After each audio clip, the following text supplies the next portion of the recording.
Hey, so I made a video, a short yesterday, I think it was yesterday, about how being psychic, everyone's a psychic, it's just a mindset. And I used the example of Uri Geller and an outbreak of children bending spoons with their minds because they had never been told. They couldn't, and I kind of wanted to dive deeper in that because a lot of spirits that come to me, I'm the last resort. They don't want to see me. Some of them don't even know me. But I'm the one open to the person they need over there they've been talking to for weeks.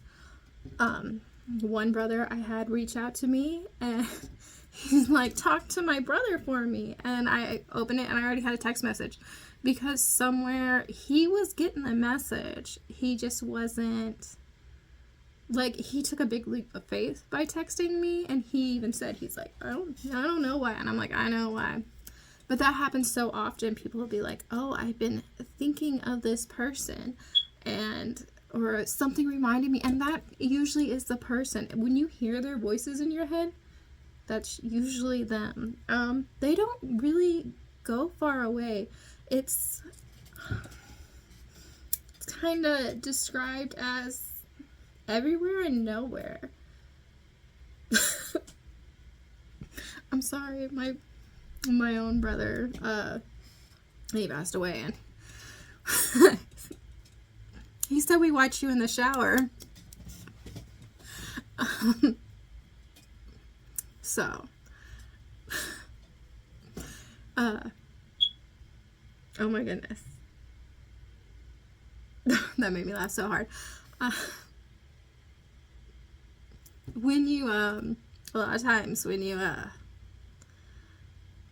you're thinking about them, they're there. You can bring them here with your thoughts.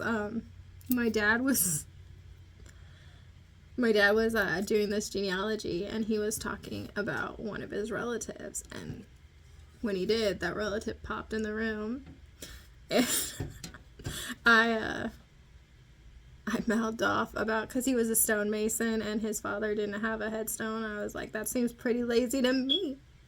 And it turned out we were wrong, so I had to apologize to the ghost, to the spirit. But I think I got off topic here. It was Aaron's fault. But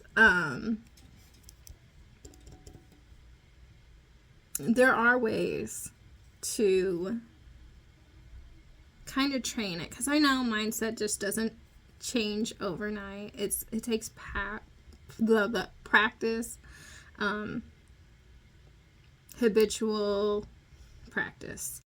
Some ways that you can practice is keeping a journal and a dream journal, especially.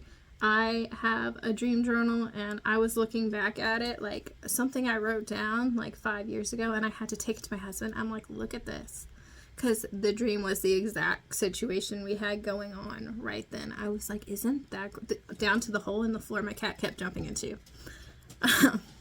And you'd be surprised, like when you keep a cat, because I completely forgot about it, but by keeping records of it, you're able to go back and be like, oh yeah, that was a precog moment.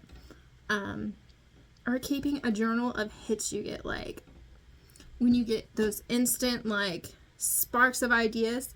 I'm an author, so I naturally keep notebooks with me for when inspiration hits. But sometimes I'll be like, oh, write this down. This is important for later, and usually it is. Or when you see repeated number sequences or symbols or animals, those are usually messages coming through. Or even music. Music is a big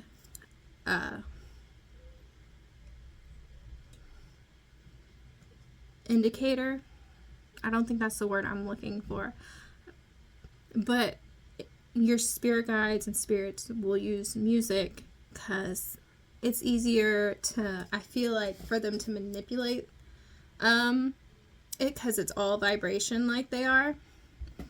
But listening to specific music or lyrics from a song, they do that a lot.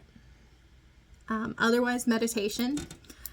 I cannot say meditation enough. I meditate daily. It has completely changed my life to sit there. And that, like, YouTube has so many meditations you can do, guided meditations, just music for meditation.